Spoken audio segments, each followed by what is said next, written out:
مليون مبروك لكل جمهور النادي الاهلي، تأهل مستحق، مكسب ذهاب واياب.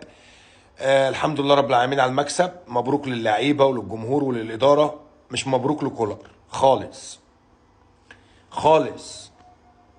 مالكش اي تأثير على الفرقه، مفيش تكتيك، مفيش اي جمله بتتعمل في الملعب. والحمد لله كرة القدم مش حسبة بيرما. زي ما احنا قلنا بين الشوطين يا عم الحاج، ثنائية جريديشار ووسام ابو علي مش نافعة. ما ينفعش الاتنين يكونوا متواجدين في الملعب. طلع واحد منهم ونزل حسين الشحات كجناح. انت نزلت طاهر محمد طاهر، ما اختلفناش، راجل جناح. ورجع الراجل امام عاشور اللي انت فقدت جودته كجناح. فقدت اهم حاجة عند الراجل ده، ان هو بيجي بوشه، بيتحرك بشكل جيد جدا بين الخطوط.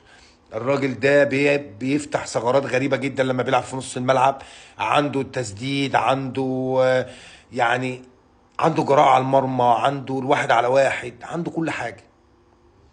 الجودة دي كلها انتوا كنتوا مفتقدها لحد ما عملت التغيير اللي احنا قلنا عليه بين الشوطين، بنزول طاهر محمد طاهر مكان واحد من الاتنين، جريديشار او وسام ابو علي. ما كانتش هتفرق الاتنين، ما ينفعش الاتنين في الملعب مع بعض. مع ان انا افضل ان وسام يفضل في الملعب، بس ما علينا.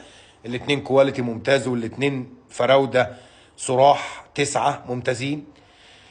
فالاتنين مع بعض ما ينفعوش. امام عاشور لما رجع مكانه وجاله الجناح عمل له الاسيست، قدرنا نكسب المباراه. فعشان كده مش مبروك ليك يا كولر، مش مبروك ليك يا كولر خالص.